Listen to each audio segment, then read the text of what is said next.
Olá, meus amigos, nosso fraterno abraço.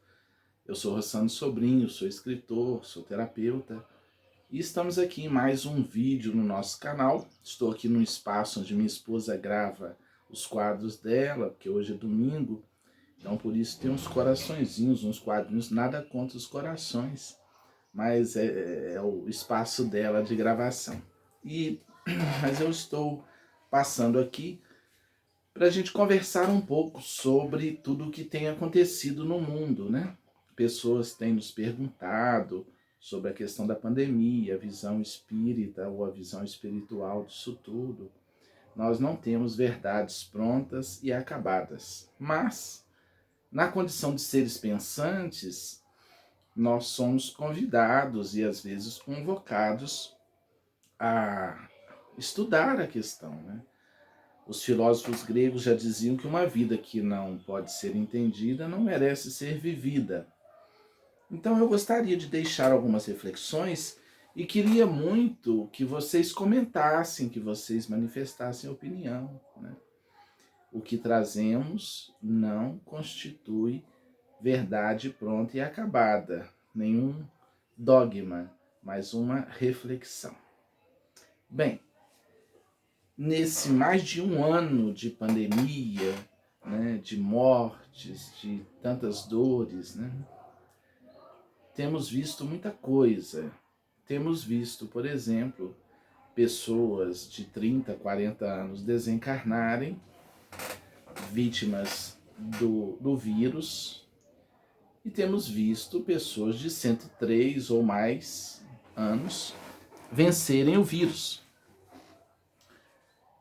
Então ficamos pensando o que exatamente acontece, o que está por trás disso. Como uma pessoa de 103 anos pode vencer esse vírus e uma pessoa aparentemente saudável, de 40, de 30 anos, né, desencarna. Então, primeiramente, a gente é levado a pensar, ou existe um código nesse vírus para alcançar exatamente determinadas pessoas, né? Dentro de um planejamento espiritual, né? O que eu levanto aqui é uma conjectura, né? O vírus vem e ele vai alcançar exatamente as pessoas que tem que alcançar, né? Dentro de um determinismo divino, ou nós não estamos tão saudáveis assim, independente da idade que tenhamos, mesmo compreendendo que as pessoas mais velhas são mais vulneráveis ao vírus. Então, o fio condutor do pensamento que eu tenho desenvolvido, ouvindo também e lendo a respeito, é que de fato o vírus não é tão forte, mas os nossos corpos, estão enfraquecidos. Então, isso é uma tese, né, que eu quero deixar aqui e fique muito à vontade para apresentar a sua antítese para que cheguemos a alguma síntese. Porque nós temos nos afastado muito da vida essencial, da vida natural, né? Então, observemos inicialmente a nossa alimentação, né? Com muitos produtos industrializados, né? Com muito açúcar, com muita farinha de trigo, né? Que é um pó químico poderoso, né? O quanto de farinha nós consumimos, né? Então, a nossa saúde, no geral, né, não está tão boa assim, né? Então, esse afastamento da natureza, de uma alimentação mais natural, pode estar nos fragilizando a todos. Então, a humanidade pode estar, como um todo, né, doente e vulnerável a esse vírus. Além da questão alimentar, né? Então, a gente poderia falar, né, como estou mencionando aqui, da farinha de trigo. Quanta coisa tem farinha de trigo, né? Essa farinha de trigo industrializada, refinada. Do açúcar que está na nossa alimentação há 200 anos e muitos doces, né? do excesso de refrigerantes. Eu estou falando assim, meu pensamento, né? Dos excessos, dos excessos. Eu sei de crianças que só comem batata frita e arroz, né?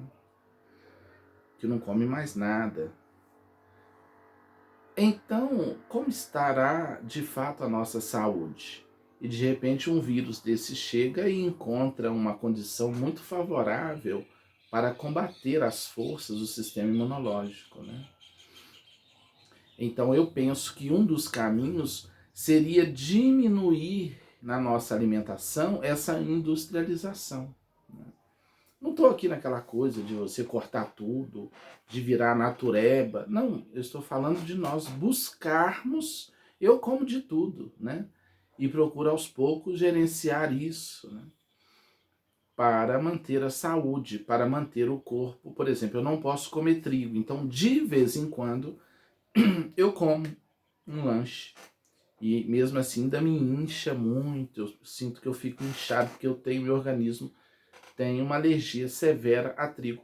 Não como pão todo dia. De vez em quando eu como um pão que não é de farinha de trigo, que não é glúten. Eu como um macarrão de arroz, que inclusive queria divulgar aqui. Hoje já há uma linha de produtos, e aí para os donos de supermercado, e para você que tem interesse, de macarrão, biscoito e pão que não tem glúten, que não é de farinha de trigo, e são saborosíssimos. Eu só como macarrão de arroz, mas a gente tem que solicitar, porque faça uma pesquisa, inclusive em relação ao câncer, o alimento, o inimigo número 1 do organismo humano em relação ao câncer é a farinha de trigo refinada, que é, repito, um pó químico, presente em tantos alimentos, né?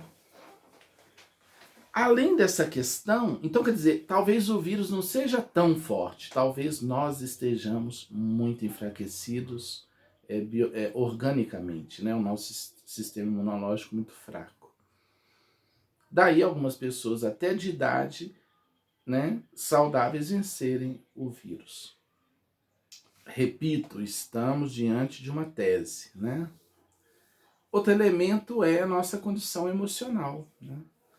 Como está a nossa mente, a agitação e o sistema imunológico. Porque se eu alimento muita negatividade, muito medo, né? Principalmente o medo, que deprime o sistema imunológico. E o medo se alimenta da falta de fé. Se você não tem fé, você vive com medo de tudo, né? Você vive com medo de tudo. E você vai bombardeando com cortisol, com adrenalina, o seu organismo. E o seu sistema imunológico vai perdendo força. E se a gente observar, né, a mídia com esse bombardeio de informações, né, porque a tragédia de fato existe, mas tudo deve ser divulgado com muita consciência. E tem gente que bebe isso o dia inteiro nas redes sociais, na grande mídia, e vai ficando mal. Eu tenho atendido muita gente no consultório, muito mal, de tantas informações, né? Eu já narrei até em alguma live de uma pessoa numa cidade próxima que de tanto medo que tinha que fazer uns exames para uma cirurgia, de tanto medo de pegar Covid, teve um AVC no dia que teria que fazer alguns exames. E aí ficou 1 ou 2 semanas no hospital e saiu numa cadeira de rodas, sem Covid, mas com AVC. Então o medo não é o caminho, a prudência sim. Então saiamos, não deixemos a mente se aliar à imaginação e ao medo e dominar a nossa vida e pensar só no mal. Não, vamos pensar positivamente, com responsabilidade, mas né, com fé. E a nossa condição espiritual, né, que tem tudo a ver com todas essas questões, tanto físicas quanto emocionais. A fé na base de tudo. Devemos confiar. Tudo que está se processando é certamente uma grave prova para a humanidade, mas para que nós nos elevemos. E aí vem as teologias, as doutrinas de fim de mundo. É o fim de um ciclo, é o fim de uma etapa, e tudo Deus comanda. No corpo ou fora do corpo, Deus está conosco. A gente não morre de Covid, mas morre daqui a pouco de outra coisa. E ninguém morre porque somos espíritos imortais. Ou a gente desperta para a realidade da imortalidade, ou nós vamos virar um pandeiro nas mãos de tudo que está acontecendo aí, apanhando direto. Então tá na hora, né? Desperta tu que dormes. Temos que ter fé e lidar com isso com força espiritual, com oração, meditando para pacificar a mente, para lidarmos com isso. Então, é indubitavelmente, a nosso ver, uma grande convocação para nós buscarmos um contato com as essências, com a alimentação mais natural, com cuidado com o planeta, né? Quanto de lixo nós juntamos, como contaminamos os rios, né? Contaminamos os mares, desmatamos, poluímos, e aí vem as grandes enchentes, os grandes problemas, e aí vem tudo isso que está em Apocalipse de João, né? De fato está lá. A peste, né? O vírus é a peste apocalíptica, né? Então que possamos buscar a ciência como um socorro, mas remontar as causas disso tudo para nos fortalecermos e termos uma vida mais saudável, mais consciente e mais feliz. Se você entendeu bem, se tem alguma dúvida, se quer deixar um comentário, deixa aí embaixo o comentário, deixa o seu like, compartilha esse vídeo, leve essa reflexão. Busquemos mais alimentação natural, busquemos mais uma consciência espiritual, busquemos o autoconhecimento e o sentido da vida, né?